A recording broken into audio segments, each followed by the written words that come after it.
नमस्कार ओमकार जी, बहुत-बहुत स्वागत है आपका।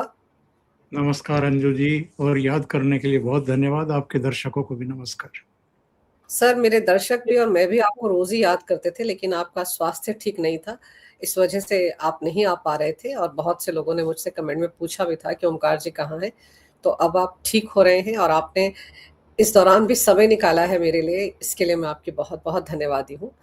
आप सर सबकी प्रार्थनाएं और दर्शक वर्ग की भी दुआएं काम आई हैं और फिर से आप लोगों के बीच में हैं। बहुत-बहुत धन्यवाद। सर, ममता बनर्जी को फिर जोरदार झटका लग गया सुप्रीम कोर्ट से सर। ममता बनर्जी को किसी पर भरोसा ही नहीं है सर, इतनी बौखलाहट किस लिए? देखिए, जब अपने ऊपर से भरोसा डिग जाए तो फिर दूसरों पर भरोसा कैसे होगा। और उनकी तो फितरत है, उनकी तो आदत है। उन्होंने तो जब से राजनीति शुरू की है, और ऐसे कितने मुख्यमंत्री हैं अंजू जी इस देश में, जो मुख्यमंत्री रहते हुए भी धरने प्रदर्शन, सड़कों पर डेमोन्स्ट्रेशन करने के लिए उतर जाते हैं, बयानबाजी करते रहते हैं। कभी प्रधानमंत्री के खिलाफ, कभी गृह मंत्री के खिलाफ, कभी पूरी व्यवस्था के ही खिलाफ बयानबाजी करते रहते हैं। चुनाव आयोग के खिलाफ तो लगातार ताल ठोक करके उन्होंने, और 3 मुद्दे तो मुझे अभी याद आ रहे हैं। सीएए लागू नहीं होने दूंगी, वक्फ संशोधन बिल लागू नहीं होने दूंगी, मेरी लाश पर ये लागू किए जाएंगे। फिर कहा एसआईआर ही नहीं होने दूंगी। तीनों चीजें हुई। और जिस तरीके से एक्चुअल में बंगाल में रहते हुए या तमिलनाडु में रहते हुए आप लोगों के सेंटिमेंट्स केंद्र के खिलाफ करने की कोशिश करते हैं और उसको एक टूल बना करके, हथियार बना करके, और लड़ाई लड़ना चाहते हैं, अपना सर्वाइवल करना चाहते हैं, ये इससे ज्यादा डर्टी गेम कोई हो नहीं सकता। जो संघीय ढांचे का मूल तत्व है, मकसद है या भावना है, आप उसके खिलाफ जाकर के काम करते हैं। हर बात पर आप सुप्रीम कोर्ट की दौड़ शुरू, कोई भी मुद्दा हो सुप्रीम कोर्ट, क्योंकि खजाने पर आपका कब्जा है, सरकार आपकी है, वकीलों की फौज आपके पास है। तो आप लीगल टीम को, और वकील भी सब जाने पहचाने वही चेहरे हैं। कभी अभिषेक मनु सिंह भी, कभी कपिल सिब्बल, कभी एक दो और लोग हैं। वही इन विपक्षी दलों की सरकारों की नुमाइंदगी करते हैं। हाई कोर्ट के लिए भी कुछ चेहरे जाने पहचाने हैं, सुप्रीम कोर्ट के लिए तो सभी जानते हैं। और उनकी दलीलें बड़ी भौथरी होती हैं, बड़ी खोखले टाइप होती हैं, वो टिकती ही नहीं है। चाहे बेंच हो, चाहे खंडपीठ हो, वहाँ चाहे संवैधानिक पीठ ही क्यों ना हो, वहाँ जिस तरह के तर्क वितर्क और कुतर्क दिए जाते हैं, उन पर कई बार हंसी भी आती है, तरस भी आता है। लेकिन कई बार लगता है कि इन वकील साहिबान को भी पैसे कमाने हैं, और क्या है, बिजनेस है इनका। तो इसलिए हर सरकार को ये आश्वासन देते होंगे, जैसे अरविंद केजरीवाल को पिछले दिनों प्रेस कॉन्फ्रेंस करके कपिल सिब्बल सलाह दे रहे थे। तो ये क्लाइंट को तैयार करते हैं इस तरीके से प्रेस कॉन्फ्रेंस करके, और फिर सुप्रीम कोर्ट में जाकर के दलीलें देते हैं। तो इस मामले में तो अजीबोगरीब कहानी है। सबको पता है, सारे एग्जिट पोल 2 को छोड़ करके वो पूरी कहानी बयान कर रहे हैं कि क्या होने जा रहा है।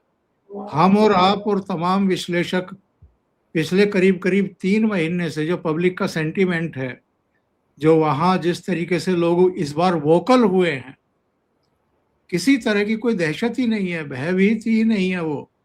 वरना पहले लोग बोलते नहीं थे कि भाई चुनाव के बाद, परिणाम के बाद हिंसा होगी, फिर हमें निशाना बनाया जाएगा, हमारी दुकानों को, हमारे घरों को, हमारी लेडीज को निशाना बनाया जाएगा, मार दिया जाएगा। इस तरह का भय हुआ करता था। इस बार वो भय निकल चुका सब लोगों का। और लेकिन भयभीत कौन है आजकल? टीएमसी के नेता और ममता बनर्जी। क्योंकि उल्टा हो गया, मतलब चक्र ही घूम गया है। अब उनको लग रहा है कि किसी भी तरीके से जो इनके अपने विश्वास पात्र राज्य कर्मचारी हैं, उनको जो केंद्र के कर्मचारी हैं, अधिकारी हैं, उनसे रिप्लेस करा लिया जाए।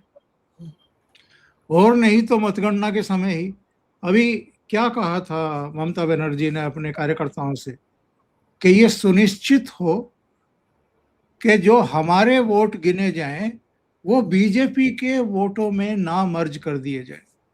इसका मतलब क्या हुआ?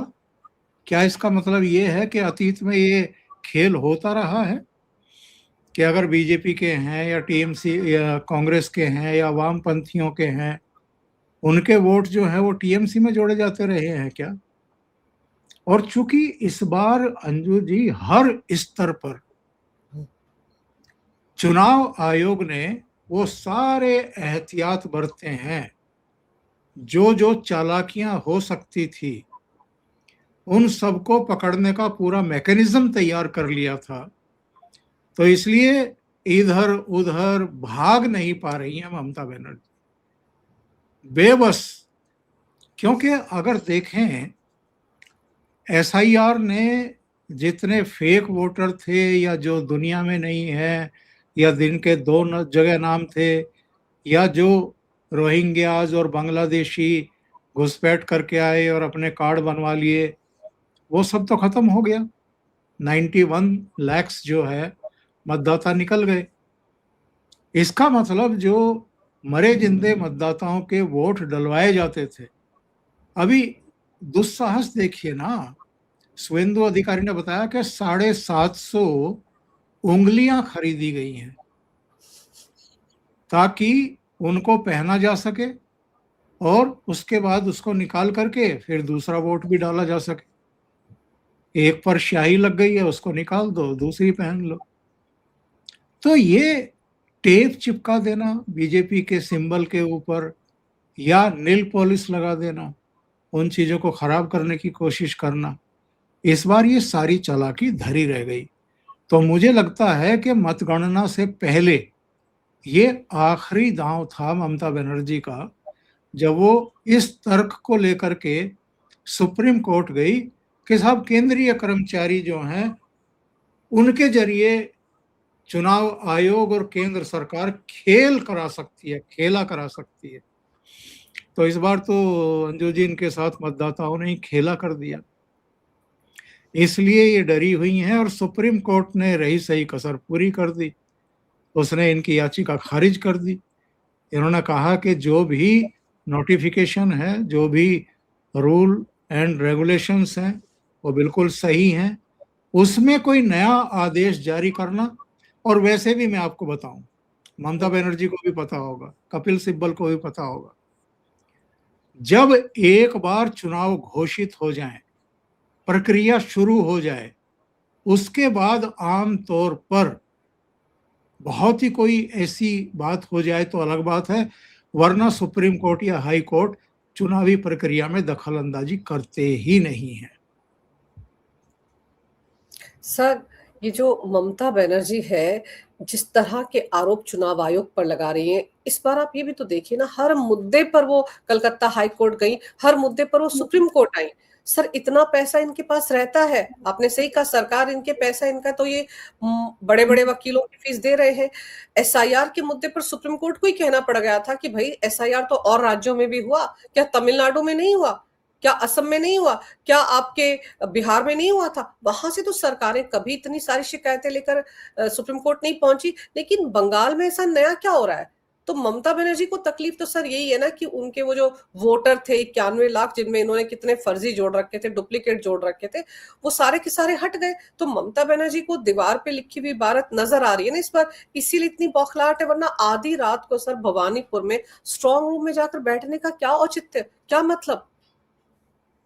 अंजू जी, 13 राज्यों में अब तक एसआईआर हो चुकी है, बिहार समेत। उत्तर प्रदेश में तो 2 करोड़ से ज्यादा मतदाताओं के नाम कटे हैं। चलो, पश्चिम बंगाल में तो 91 लाख कटे हैं। यहाँ तो कोई छाती नहीं पीट रहा, यहाँ तो कोई हल्ला नहीं मचा रहा, यहाँ तो कोई सुप्रीम कोर्ट या इलाहाबाद हाई कोर्ट नहीं जा रहा है, लखनऊ कि जो खंडपीठ है उसके पास जा रहा है। भाई अगर किसी के नाम रह गए हैं और जेन्युइन नाम, जैसे मेरा ही नाम रह गया था, मेरे घर में अजीब मजाक हुआ। 4 लोग हैं, मैं, धर्मपत्नी, बेटा और बेटी। बहू का दिल्ली में है तो उसका तो वहां बन गया। हम चारों ने अप्लाई किया और केवल बेटी का बन गया और बाकी 3 के रिजेक्ट हो गए। तो हमने फिर से, जो एक तो तरीका है, भाई आप फॉर्म 6 भर दीजिए, भर दिया और वो बन गए। तो आपके लिए विंडो खुली हुई है ना, अगर कोई मिस हैपनिंग हो गई है तो। या आप हल्ला मचाएंगे, या मैं अपने चैनल पर बैठ करके अपनी वेदना, अपनी पीड़ा जो है वो यहाँ रोना गाना शुरू कर दूं कि भाई हमारे जो है वो मतदाता पहचान पत्र नहीं बने हैं और बड़ा खोट है, बड़ी खराबी है, ज्ञानेश कुमार को तो हटा दो, इसको तो विदा कर दो। एक एक तरीका है ना। संविधान ने हर नागरिक को कुछ अधिकार दिए हुए हैं, तो उन अधिकारों को आप यूज करिए, लेकिन आपको केवल हल्ला मचाना है, आप सीन क्रिएट करना है और आपको सुर्खियां बटोरनी है। आपको किसी भी तरीके से खुद को एक पीड़ित दिखाना है और केंद्र सरकार को अत्याचारी, आक्रांता, आतताई दिखाना है कि बड़े अत्याचार कर रही है केंद्र सरकार। अरे केंद्र सरकार हो या चुनाव आयोग हो, उसका साफ तौर पर यह कहना है, चुनाव आयोग का काम था एसआईआर का, केंद्र का था भी नहीं। उसका कहना है कि जो योग्य हैं वो मतदाता सूची में रहें, जो अयोग्य हैं, अपात्र हैं, वो मतदाता सूची से बाहर जाए। अब इसमें आपको कोई परेशानी है तो आप जाओ हाई कोर्ट और सुप्रीम कोर्ट। अच्छा, सुप्रीम कोर्ट ने तो मतलब बियॉन्ड द लिमिट जाकर के, बल्कि मैं कहूंगा कि अपने सर्वोच्च संवैधानिक दायित्वों का निर्वाह करते हुए, जो जुडिशियरी से जुड़े हुए आपके मजिस्ट्रेट थे, जज साहिबान थे, उनको भी रिवीजन वाले काम में लगाया। तो ये भाई आप किसी पर भरोसा करेंगी या नहीं करेंगी? जो मैंने शुरू में कहा था कि अपने आप से ही भरोसा उठ गया है, क्योंकि वो होने जा रहा है जिसकी उम्मीद इनको नहीं थी। और बहुत सारे इनके यहाँ जो बैठे हुए शुभ चिंतक हैं, रवीश कुमार से लेकर के और तमाम चेहरे जो वास्तविकता में इस देश में सही में विपक्ष की भूमिका निभा रहे हैं, वो इनको गाइड करते हैं कि आपको क्या करना चाहिए, कैसे करना चाहिए, किन बिंदुओं को उठा करके जो है रायता फैलाना चाहिए। तो ये सब परेशान हाल हैं। और परेशान हाल क्यों हैं? देखिए, भारत का नक्शा सामने बिछाइए, या आजकल तो कंप्यूटर का जमाना है, कंप्यूटर पर खोल लीजिए, आप देख लीजिए हिमाचल और पंजाब को छोड़ करके उत्तर भारत में बंगाल जीतने के बाद भारतीय जनता पार्टी, कहीं किसी के लिए कोई जगह बची है कि झारखंड और इसमें जोड़ लो? पूरा भारत का नक्शा, उत्तर भारत का नक्शा, बल्कि पश्चिम तक भी चला गया, महाराष्ट्र से लेकर के और फिर नीचे उड़ीसा चला गया, और पूर्वोत्तर तो ऑलरेडी बीजेपी के पास है। तो इन लोगों को लग ये रहा है कि सबका एक एक करके सफाया हो गया, सड़जी का हो गया, अब पंजाब में भी जाएगी। हालात ऐसे बन गए हैं, ऐसा रायता भगवंत मान ने फैलाया है पंजाब विधानसभा में, कहीं का नहीं छोड़ा। कहाँ तो नशा मुक्ति का अभियान लेकर के और संकल्प लेकर के आए थे, कहाँ मुख्यमंत्री ही डगमगा रहे हैं विधानसभा में खड़े होकर के। तो ये एक्चुअल में हर एक के कर्म जो है ना, वो यही भुगतने पड़ते हैं आदमी को। आप कितना झूठ बोलोगे, कितना लोगों की आंखों में धूल झोंकोगे? तो ये सारी घटनाएं जितनी हो रही हैं, कभी कोई अलग से एक प्रोग्राम करेंगे जिसमें उन सब कारणों को गिनाएंगे जिसके चलते ये भगवा क्रांति हमें देखने को मिल रही है पूरे देश में। बिल्कुल सर, तकलीफ तो इसी से हो रही है ना। और सर भाषा देखिए, डराने धमकाने की राजनीति ममता बनर्जी और भतीजा खूब कर रहे हैं। ममता बनर्जी ने क्या कहा, स्ट्रांग रूम के बाहर खड़े होकर, मैं 1 सेकंड में 10,000 लोग इकट्ठे कर सकती हूँ, मुझे गुजरात से नहीं लाने। वो गुजरात उनके दिमाग में खौफ बनकर बैठ गया है, और वैसी भाषा उनका भतीजा बोल रहा है कि देख लेंगे 4 मई को किसका बाप दिल्ली से आकर बचाता है। किसको डरा रहे हैं सर? अब तो चुनौती सर चुनाव आयोग क्या देश की सुरक्षा एजेंसियों के लिए 4 मई के बाद है ना सर। वहां तो अगर जीते तो भी ये लोग बवाल काटेंगे, हारे तो भी बवाल काटेंगे। अभी देखिए कितने सारे लोगों ने बताया कि उनके घरों में आकर पूछा जा रहा है कि तुमने किसको वोट दिया। उनको फर्जी नंबरों से कॉल हो रहे हैं सर, और कहा जा रहा है हम चुनाव आयोग से बोल रहे हैं, आप बताइए आपने किसको वोट किया है। चुनाव आयोग कभी ऐसे फोन करता है? 4 मई के रिजल्ट के बाद अंजू जी लिख लीजिए, कुछ नहीं कर पाएंगे, दुम दबा करके बैठ जाएंगे। और अगर इनके किसी बिगड़ैल समर्थक ने कहीं इक्का दुक्का तोड़ फोड़, पथराव, आगजनी वगैरह करने की कोशिश की, ऐसी मरम्मत होगी उसकी 7 पुश्तें याद रखेंगे। इस बार सीआरपीएफ वहीं रहेगी। नतीजा क्या आना है ये सबको पता है। जब तक नई सरकार का शपथ समारोह ना हो जाए तब तक नाम की कार्यकारी मुख्यमंत्री रहेंगी ये। गवर्नर जो है और केंद्रीय गृह मंत्रालय राज्य को एक तरीके से टेक ओवर कर लेगा, और किसी ने भी कुछ भी कानून के विरुद्ध जाकर के अगर हिंसा करने की कोशिश की, कुछ भी किया, तो बहुत बुरा हाल होने वाला है। और इनमें से जो लंबी लंबी हाँक रहे हैं ना माइक्स पर बैठ करके, इनमें से बहुत सारे उस दिन जैसे जैसे नतीजे आने शुरू होंगे, ये बंगाल में नहीं दिखाई देंगे आपको। सब बंगाल छोड़ करके सुरक्षित पनागाहों में, आसपास के स्टेट में, या जहां पर विपक्षी दलों की सरकारें होंगी वहां मिलेंगे आपको। ये इतिहास है पश्चिम बंगाल का। जब जब सत्ताएं परिवर्तित होती हैं तब तब सत्तारूढ़ के बेशर्म नेता दुम दबा करके भागे हैं। इनमें से कई आपको नेपाल में मिलेंगे, देख लेना, मेरी बात याद रखना। सर नेपाल में क्या, मुझे तो लगता है वो जो सुरंगें हैं बनाई हुई ममता बनर्जी के पार्टी के लोगों ने बॉर्डर पर, उनसे ममता बनर्जी भी फरार हो सकती हैं। क्योंकि आप देखो बांग्लादेश का एक एमपी है, वो सदन में खड़े होकर चिंता जता रहा था किसकी, भारत में बंगाल को लेकर जो एग्जिट पोल है उसकी, कि वहां पर तो ऐसे एग्जिट पोल आ रहे हैं, उनको डर लग रहा है सर। तो फिर ममता बनर्जी तो डरेंगी डरेंगी ना, क्योंकि वहीं से तो सारे लोग आते थे। अभी वो जो बॉर्डर का इशू था सर, जो कलकत्ता हाई कोर्ट ने कहा था 127 किलोमीटर जहां फेंसिंग होनी है, वो जमीन दे दो केंद्र सरकार को, वहां पर फेंसिंग है, वहां सिर्फ 8 किलोमीटर जमीन दी, वहीं से भागेंगे सबके सब सर। इसीलिए बॉर्डर खुला रखा है ममता बनर्जी ने। सीन देखने लायक होगा, लेकिन आप निश्चिंत रहिए, दर्शक निश्चिंत रहें। 4 तारीख को नतीजे आने के बाद ये दुस्साहस नहीं कर पाएंगे हिंसा करने का, और जो दुस्साहस दिखाएगा उसका हाल बहुत बुरा होगा, बहुत बुरा हाल होगा। आपने देखा नहीं है, जब मतदान हो रहा था उस दौरान भी खुद पश्चिम बंगाल की पुलिस जो जी हुजूरी में लगी रहती थी ममता बनर्जी के एक जरा से इशारे पर कुछ भी करती थी, उसी पश्चिम बंगाल पुलिस के अधिकारी और जवान किस तरह टीएमसी के गुंडों को दौड़ा दौड़ा करके पीट रहे थे और घरों से खींच खींच करके गिरफ्तार कर रहे थे। ये एक गंध आ जाती है मशीनरी को, सरकारी मशीनरी को, कि कौन आ रहा है और किसकी विदाई होने जा रही है।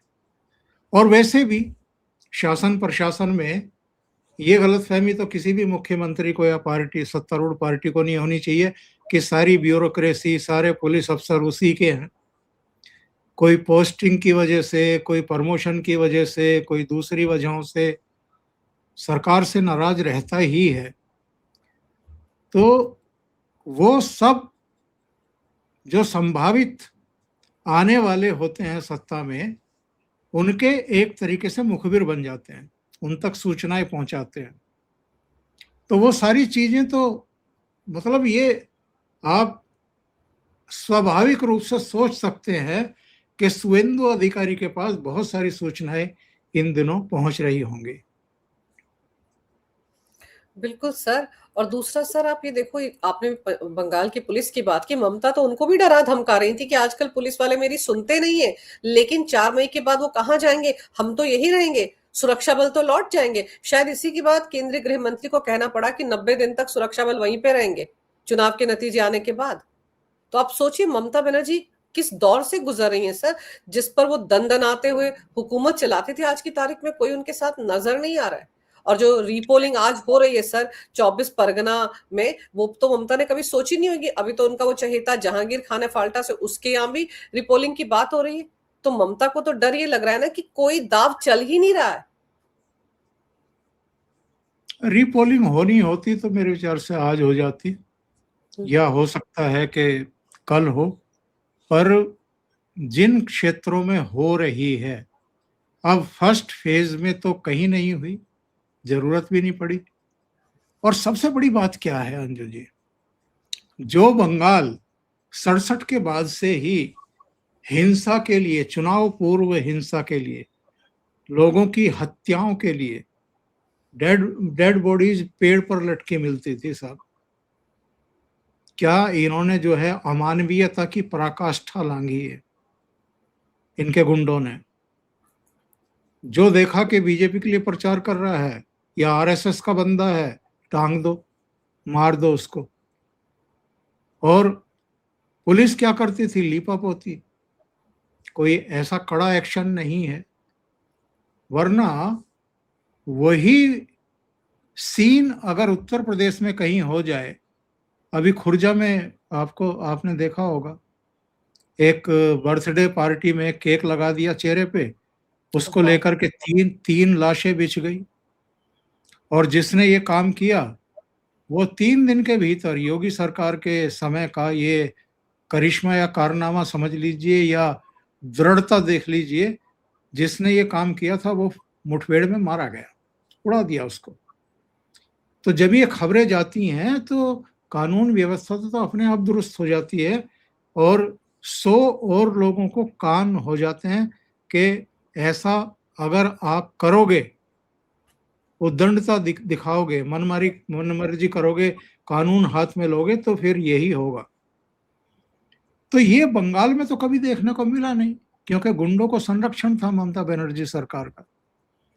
और देखिए, जब लोगों में नाराजगी होती है ना, उसकी तह लगती रहती है। एक बार किसी ने माफ कर दिया, 2 बार कर दिया, 3 बार कर दिया, अनंत काल तक आपको कोई माफ नहीं कर सकता आपके कर्मों और कारनामों और कर्म कांडों की वजह से। और आरजी कर मेडिकल कॉलेज वाला हो, संदेश खाली वाला हो, एक और केस बीच में हुआ था, आरजी कर मेडिकल कॉलेज की छात्रा के साथ रेप हुआ, उसकी हत्या कर दी गई। और जब बीजेपी ने उनके आंसू पोंछने के लिए, महिलाओं को आश्वस्ति देने के लिए, एक मैसेज देने के लिए उस बच्ची की मां को अपना कैंडिडेट बनाया, तो उसको अपमानित करना शुरू कर दिया टीएमसी के लोगों ने।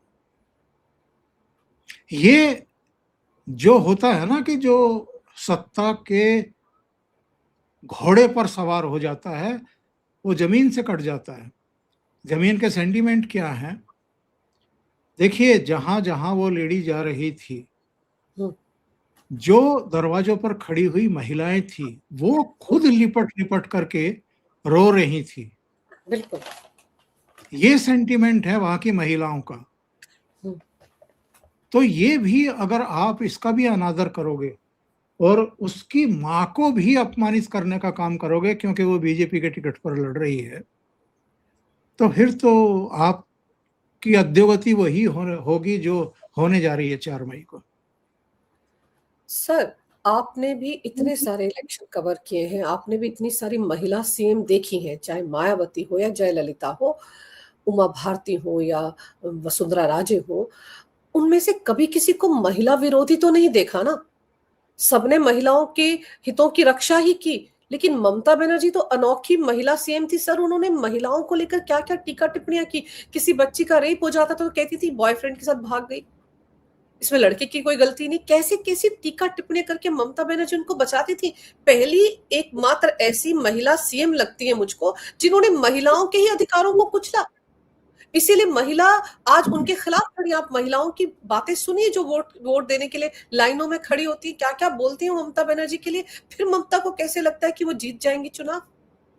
अभी 4 या 5 दिन पहले की बात है, एक वीडियो मैंने देखा था जिसमें वो रिपोर्टर को कह रही है, बच्ची है करीब 22-24 साल की, उसने कहा कि मैं बीजेपी को वोट इसलिए दे रही हूं ताकि रात को 8 बजे भी अपने घर से निकल सकूं। ये बहुत बड़ी टिप्पणी है, ये बहुत बड़ा टीका है ममता बनर्जी के उस स्टेटमेंट पर जब उसने कहा था कि देर रात घर से बाहर निकलने की जरूरत ही क्या है। अरे क्या कह रही हैं आप, ये आपकी जिम्मेदारी बनती है भाई। देखिए, कोई भी चुनी हुई सरकार हो और ना चुनी हुई सरकार हो, उसकी बेसिक जिम्मेदारी क्या है? लोगों की जान माल की सुरक्षा करना, उनकी संपत्ति की सुरक्षा करना, उनके संवैधानिक अधिकारों को बहाल रखना, उनका दमन ना होने देना, उनके मौलिक अधिकार, उनके मानव अधिकारों की रक्षा करना।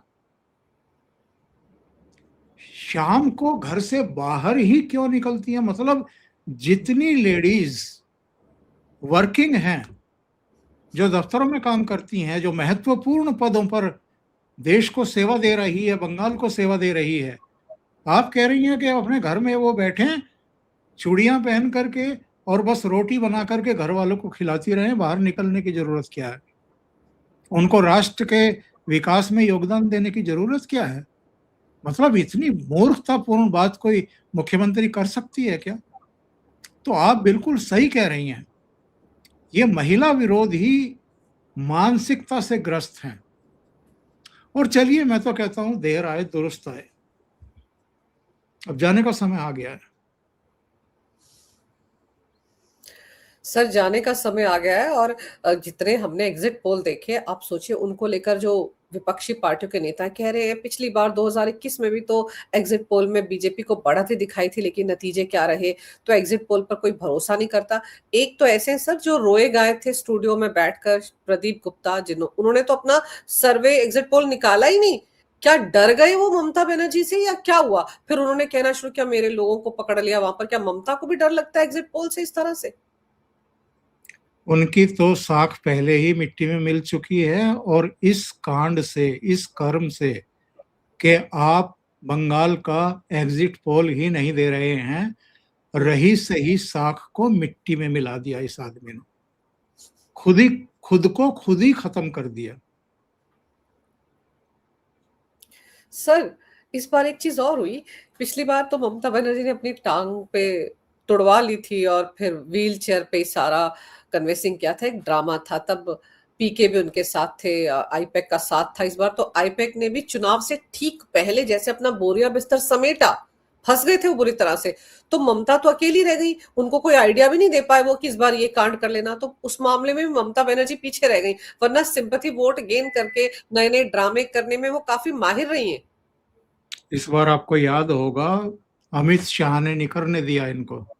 अमित शाह का एक बयान आया था कि कभी सिर पर पट्टी बांध लेती हैं, कभी पैर पर प्लास्टर लगा करके व्हील चेयर पर घूमने लगती हैं, और इस तरह के हथकंडे अपनाती हैं दीदी। तो इस बार वो रास्ता बंद कर दिया था अमित शाह ने। और आप सही कह रही हैं, आईपैक के पास ही सब कुछ था इनका।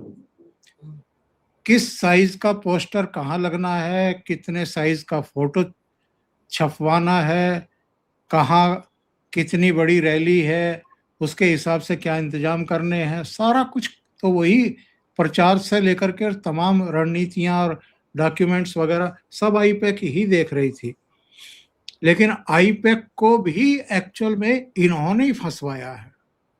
वरना गैर कानूनी काम करने के लिए अगर उनको प्रेरित ना करते और वो प्रेरित ना होते, वो जो मनी लॉन्ड्रिंग का पूरा मामला है जिसमें काले को सफेद करने की के मामले में ये धरे गए, गिरफ्तार हुए और अभी 2 दिन पहले जमानत मिली है। तो ये ऐसे कर्म कांडों में अगर आप लिप्त हो जाएंगे किसी मुख्यमंत्री के कहने पर या किसी पार्टी प्रमुख के कहने पर, तो फिर दुर्दिन तो आपके भी आएंगे ना। डाउनफॉल तो ऐसे में आना ही आना है आपका, तो वही हुआ है। सर अभी तो 2 रातें और हैं, ममता बनर्जी इन 2 रातों में पता नहीं क्या-क्या करेंगी, मेरे को तो ये लगता है। क्योंकि सर ये जिस तरह से भन्नाए हुए घूम रहे हैं ना, जिस तरह से लोगों को अभी भी डरा धमका रहे हैं घर-घर जाकर। अभी 1 दिन पहले आरएसएस के 2 कार्यकर्ता उनके घर पे जाकर नहीं इन्होंने मार पिटाई की है टीएमसी के गुंडों ने। तो बाज तो ये नहीं आ रहे ना सर, वो क्या मरता क्या ना करता? जब आदमी डूब रहा होता है तो हाथ-पाँव तो मारता है ना। तो ये वही काम कर रहे हैं मुझे लगता है। और पीएम मोदी ने ठीक कहा था कि वो लॉ जब बुझने वाली होती है तो फड़फड़ाती है। तो ममता बनर्जी भी वही सब कुछ कर रही हैं, लेकिन इस बार इनकी दाल गली नहीं है सर। कलकत्ता हाई कोर्ट से लेकर सुप्रीम कोर्ट तक ये जाकर आ गई हैं। सुप्रीम कोर्ट ने यहाँ तक कहा चुनाव आयोग की ट्रांसपेरेंसी पर ऐसी सुनी-सुनाई बातों पर सवाल कैसे उठा सकती हैं? सर इससे ज्यादा लताड़ किसी सीएम को या किसी राज्य की सरकार को क्या पड़ेगी? उनको तो कितनी बार लताड़ पड़ चुकी है। तो अब लगता है सर कि ममता दीदी के जाने का वक्त आ गया है। 40 घंटे के बाद काउंटिंग शुरू होगी, तो देखते हैं उसके बाद क्या नतीजा रहता है। लेकिन सर आपने समय निकाला, बहुत ही महत्वपूर्ण जानकारी इस विषय पर मेरे दर्शकों को दी। आपका बहुत-बहुत धन्यवाद। अपने स्वास्थ्य का ज़रूर ख्याल रखिए। नमस्कार। बहुत भारत माता की जय, वंदे मातरम, जय हिंद। जय हिंद।